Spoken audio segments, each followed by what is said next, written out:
Assalamu alaikum viewers, I am Sadia Chaudhary here, and in today's lecture I will discuss the exercise 2.5 of chapter number 2, real and complex number of ninth mathematics science.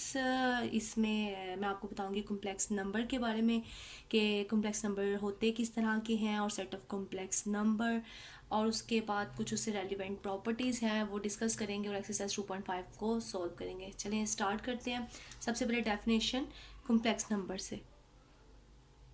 Ji, complex number की जो definition है वो a number of the form, यानी आपका number कुछ इस तरह का होना चाहिए z is equal to a plus b iota, where a and b are real number, यानी जो इसमें ये और ये कोफिशेंट्स हैं ये कौन से सेट से आएंगे, रियल नंबर के सेट से आएंगे। और जो ये आयोटा है ये इसकी वैल्यू हमेशा स्क्वायर रूट -1 की इक्वल होती है, इस कॉल्ड अ कॉम्प्लेक्स नंबर।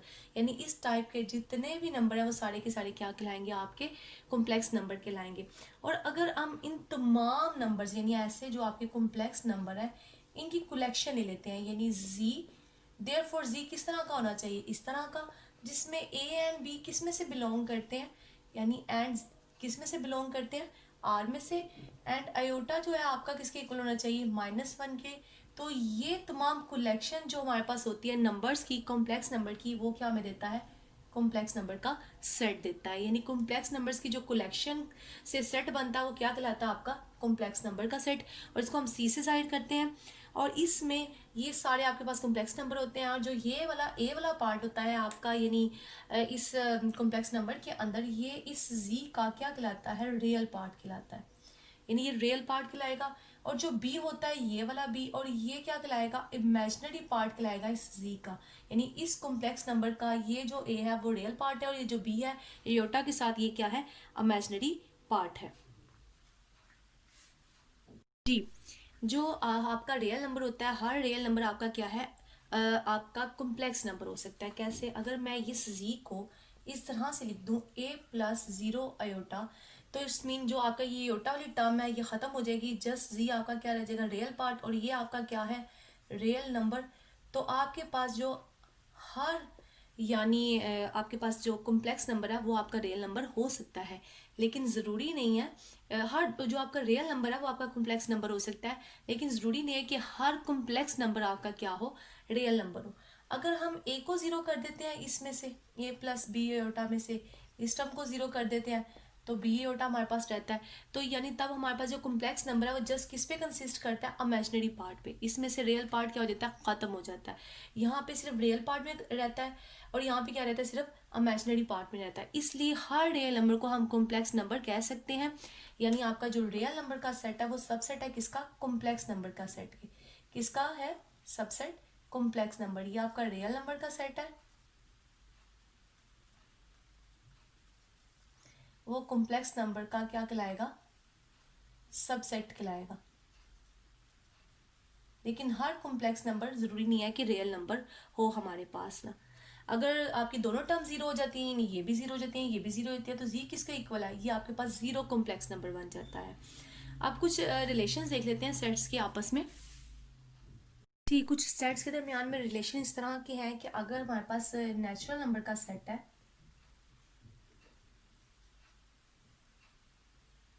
और हम अगर इस नंबर के अंदर, नेचुरल नंबर के अंदर कौन सा सेट ऐड कर देते हैं, हम लोग ज़ीरो, ज़ीरो ऐड कर देते हैं, कौन सा सेट नहीं, सिर्फ ज़ीरो ऐड कर देते हैं, तो जो हमारे पास रिजल्ट में आता है वो क्या बन जाता है, आपके पास होल नंबर्स का सेट, होल नंबर्स बन जाते हैं।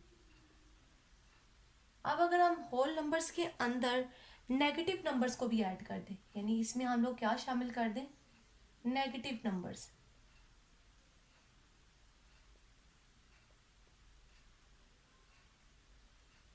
तो हमारे पास जो रिजल्ट बनता है वो ऐसा सेट आ जाता है, इसको हम इंटीजर्स बोलते हैं।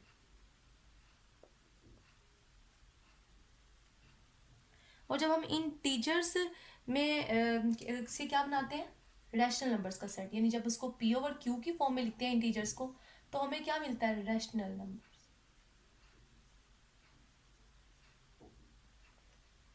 और अगर हम रैशनल नंबर्स के अंदर इरैशनल नंबर भी ऐड करते हैं,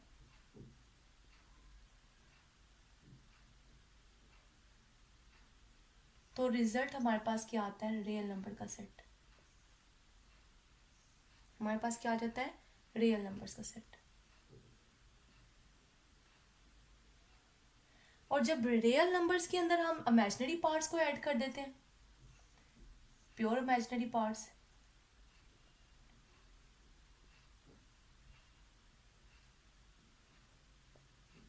या इमेजिनरी नंबर्स कह सकते हैं, तो हमें क्या मिलता है रिजल्ट के तौर पे? कॉम्प्लेक्स नंबर्स का सेट मिलता है। यानी कॉम्प्लेक्स नंबर का सेट आपका दुनिया का सबसे बड़ा सेट है। हमें क्या मिलता है? कॉम्प्लेक्स नंबर्स मिलते हैं। और इन सबको हम कैसे जाहिर करते हैं? इसको हम नेचुरल नंबर को n से जाहिर करते हैं, नेचुरल नंबर के सेट को, होल नंबर को हम w से जाहिर करते हैं। जब नेगेटिव नंबर इसमें शामिल होते हैं तो हम इंटीजर यानी z से जाहिर करते हैं। रैशनल नंबर के सेट को हम लोग q से जाहिर करते हैं, और इरेशनल वाले को q प्राइम से जाहिर करते हैं। और उसके बाद जब इन दोनों को कंबाइन करते हैं तो ये क्या आता है? रियल नंबर का सेट आता है। और रियल नंबर में जब हम इमेजिनरी पार्ट्स या इमेजिनरी नंबर्स ऐड कर देते हैं तो हमारे पास क्या आता है? कॉम्प्लेक्स नंबर का सेट आता है, c आ जाता है। तो कॉम्प्लेक्स नंबर हमारा क्या है? होता है z is equal to a plus b iota. जो इसकी जनरल फॉर्म है ये है a प्लस बी अयोटा, जिसमें a एंड b क्या है? आपके रियल नंबर, और अयोटा किसके इक्वल होता है? स्क्वायर रूट -1 के। अगर हम नेक्स्ट इसके बारे में देखें कि conjugate of a complex number क्या होता है,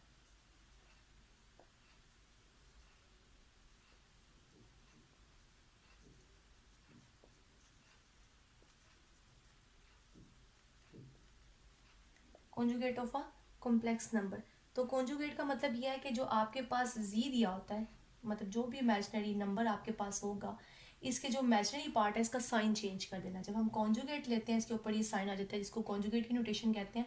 और जब हम इस साइड पे भी ये नोटेशन लगाएंगे तो ये इमेजिनरी पार्ट के साइन को क्या कर देता है? चेंज कर देता है। यानी हमें रिजल्ट क्या मिलता है? a minus b aorta.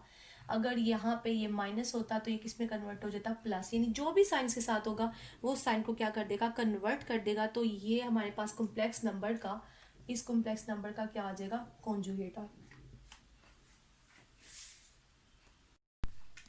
Ji next हम लोग देखते हैं equality of complex numbers and its properties. ये हमारे पास सपोज करते हैं कि दो कॉम्प्लेक्स नंबर हैं। लेट कर लेते हैं कि एक हमारे पास z1 है जो किसके इक्वल है? a प्लस बी एटा के, और एक z2 है जो c प्लस डी एटा के इक्वल है। तो ये दोनों जब इक्वल होंगे उसी सिचुएशन में होंगे if and only if a किसके इक्वल हो? c के, एंड b किसके इक्वल हो? d के। यानी ये वाला जो रियल वाला नंबर है ये इस रियल वाले नंबर के इक्वल होगा, और ये जो इमेजिनरी वाली पार्ट है ये इमेजिनरी वाले पार्ट के इक्वल होगा। तभी दोनों कॉम्प्लेक्स नंबर आपस में क्या होंगे? इक्वल होंगे। नेक्स्ट कुछ प्रॉपर्टीज देख लेते हैं कि अगर फर्स्ट प्रॉपर्टी देखते हैं कि अगर आपके पास एक कॉम्प्लेक्स नंबर है, मतलब z1, वो z1 का ही क्या होगा? अक्स होगा। यानी सिर्फ अपने ही नंबर के क्या होगा? इक्वल होगा। इस प्रॉपर्टी का नाम है रिफ्लेक्सिव प्रॉपर्टी। ये हमने कुछ प्रॉपर्टीज स्टार्ट में भी पढ़ी थी इस चैप्टर के, जो मेरे प्रीवियस लेक्चर में भी मौजूद है, जो रियल नंबर की प्रॉपर्टीज बनी थी। ये रिफ्लेक्सिव प्रॉपर्टी कहलाएगी आपकी, या रिफ्लेक्सिव लॉ कहलाएगा। और इस तरह जो सेकेंड प्रॉपर्टी है कि अगर आपका z1 इक्वल है किसी दूसरे यानी कॉम्प्लेक्स नंबर z2 के, तो देन आपका जो दूसरे वाला है z2 भी किसके इक्वल होना चाहिए? z1 के। ये आपकी कौन सी प्रॉपर्टी के ला के लाता है? सिमेट्रिक सिमेट्रिक लॉ कहलाता है। ठीक है। और जो थर्ड वाली प्रॉपर्टी है या लॉ है वो क्या है कि अगर z1 आपका इक्वल है किसी दूसरे z2 कॉम्प्लेक्स नंबर के, एंड z2 जो है वह किसी थर्ड के यानी z3 के इक्वल है, तो देन आपका जो फर्स्ट वाला है वो थर्ड वाले के क्या होगा? इक्वल होगा। ये आपकी कौन सी प्रॉपर्टी कहलाती है? ट्रांजिटिव प्रॉपर्टी कहलाती है। प्रॉपर्टी कह लें इसको या फिर आप इसको लॉ कह लें, बात एक ही है। ट्रांजिटिव प्रॉपर्टी कहलाती है आपकी। नेक्स्ट आगे चलते हैं, एक्सरसाइज को सोल्व करते हैं 2.5।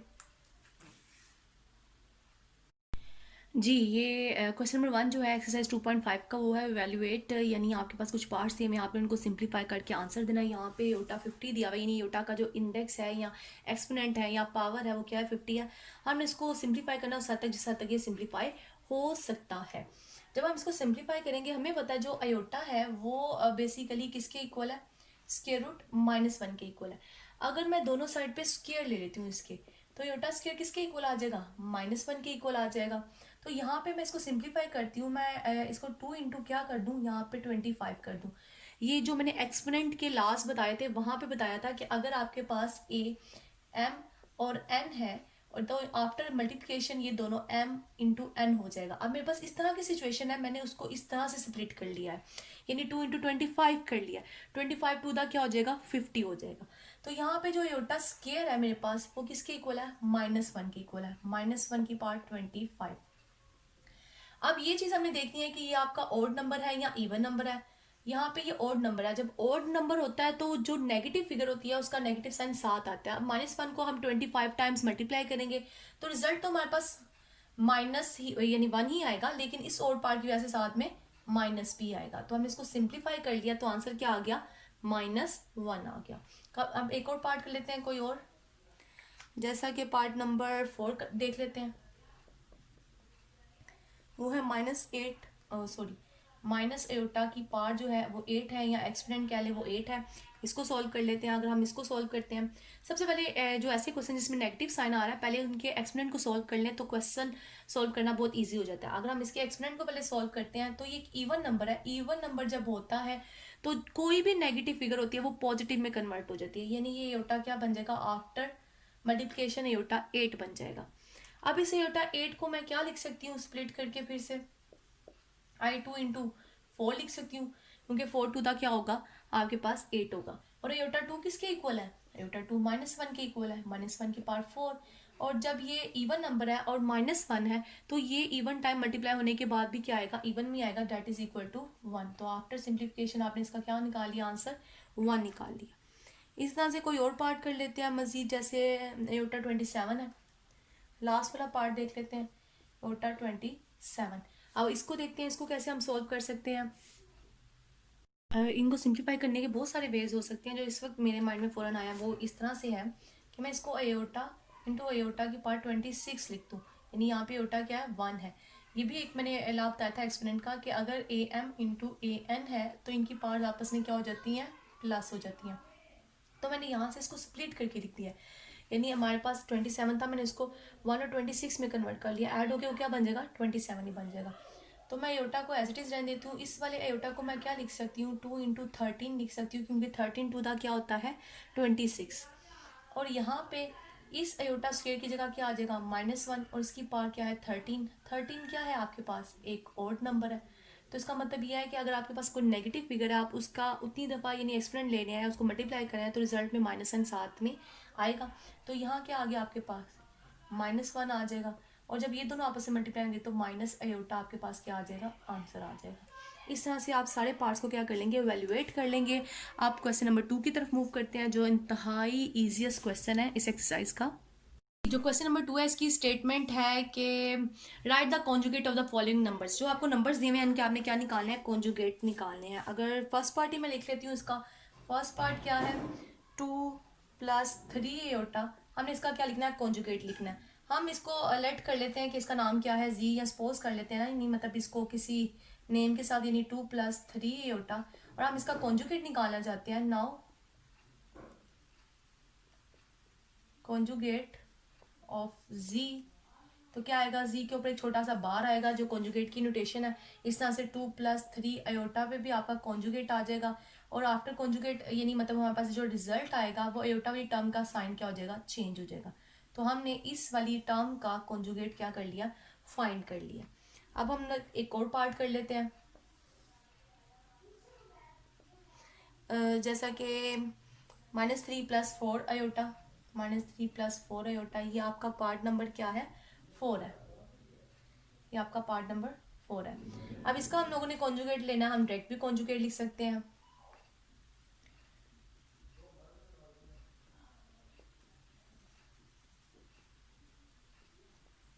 -3 + 4 अयोटा पे हम लोग कॉन्जुगेट की नोटेशन लगा देते हैं, और जब कॉन्जुगेट लेंगे तो जस्ट अयोटा वाली टर्म का साइन चेंज होना है, तो -3 एज इट इज आ जाएगा, और ये क्या बन जाएगा, 4 अयोटा बन जाएगा। तो ये आपके पास क्या आ गया, आंसर आ गया।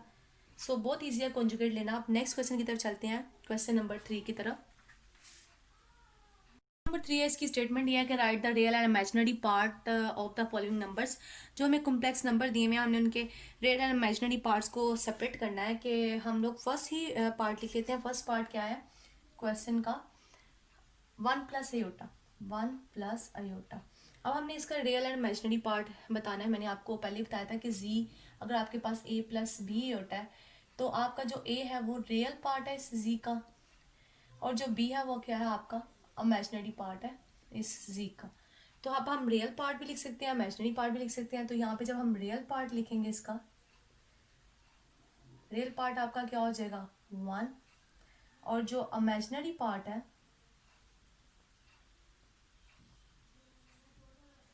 वो भी क्या होगा 1, क्योंकि यहाँ पे अगर कुछ नहीं है तो यहाँ पे कोफिशिएंट क्या है 1, तो आपका इमेजिनरी पार्ट भी क्या हो गया 1 हो गया। अब एक और पार्ट कर लेते हैं सोल्व, जिससे आपको मजीद क्लियर हो जाए। क्वेश्चन यानी नंबर 3 का जो थर्ड पार्ट है उसको देख लेते हैं। -3 अयोटा +2। अब जो यहाँ पे आप लिखेंगे रियल पार्ट, इसका जो रियल पार्ट है वो आएगा 2, और जो इमेजिनरी पार्ट है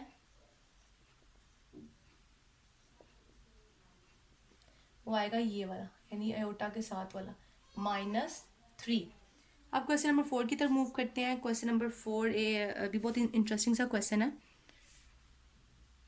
जी। जो क्वेश्चन नंबर 4 है इसकी स्टेटमेंट क्या है, find the values of x and y, यानी हमने वैल्यूज फाइंड आउट करनी है। Find the values of x and y if x+अयोटा y+1 = 4 - 3 अयोटा। आपके पास ये रिलेशन दिया हुआ है, इस रिलेशन को यूज करते हुए हमने क्या करना है, एक्स एंड वाई की वैल्यूज फाइंड आउट करनी है। मैंने आपको बताया था कि 2 यानी कॉम्प्लेक्स नंबर कब इक्वल होते हैं, z1 इक्वल होता है z2 के, यानी x+y अयोटा है आपके पास, या a+b अयोटा है, तो ये दोनों कब इक्वल होंगे, जब x a के इक्वल होगा और y किसके इक्वल होगा, b के इक्वल होगा। हमने ये equality of complex number he use करना है, और हमने इसमें से एक्स एंड वाई की वैल्यूज को क्या करना है, फाइंड करना है। चलिए हम लोग फाइंड करते हैं। क्वेश्चन हमारा है x+अयोटा y+1 = 4 - 3 अयोटा। x+अयोटा y को मैं इसी तरह करने देती हूँ, और जो ये 1 है वो दूसरी तरफ जाके क्या हो जाएगा, सब्ट्रैक्ट हो जाएगा। जब वो सब्ट्रैक्ट होगा तो 4 में से 1 चला गया तो बाकी 3 बचेगा, 3 - 3 अयोटा। अब इन दोनों के दरमियान में इक्वालिटी का साइन मौजूद है, तो इसका मतलब यह है कि हम डेफिनेशन यूज करेंगे किसकी, equality of complex number by using the definition of equality of complex numbers.